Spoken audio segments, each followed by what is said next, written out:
Hey guys, welcome to yet another video by About Technology. In our today's session, I will show you how you can cut, split or trim a video in DaVinci Resolve 18. So let's get into the software. So this is the editor's interface and right now I'm in an edit mode.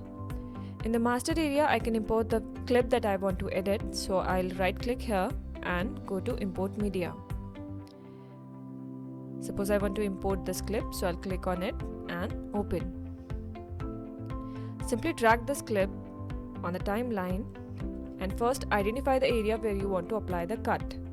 Suppose I want to apply cut here, so I will activate this blade edit mode. You can do this by pressing B button on your keyboard or click this blade on the toolbar. Place this blade over the clip where you want to apply cut and simply press the left mouse button. You can apply cut wherever you want, just like here, here and here. To resume back to selection mode, you can use A button of your keyboard or click on this cursor button. Now here we have applied multiple cuts on the clip. Now if you don't want any section between two cuts, you can simply select it and press delete button of your keyboard. It will delete the clip and fill up the gap.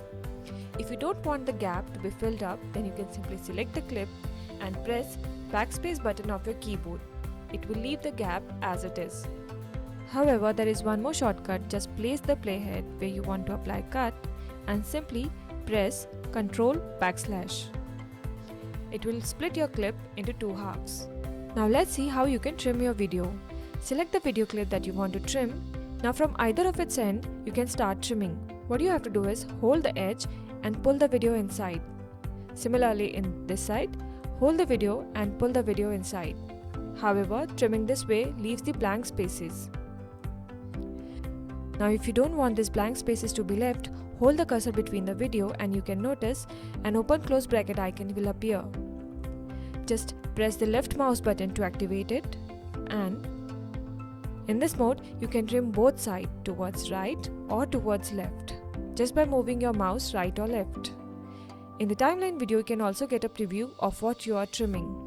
If you like this video, please give it a thumbs up, and if you want to see more videos like this in future, please subscribe this channel as it will notify you whenever a new content like this comes out. Feel free to comment down below and let us know what other new videos would you like to watch in future. Hope you enjoyed this video. See you next. Bye bye.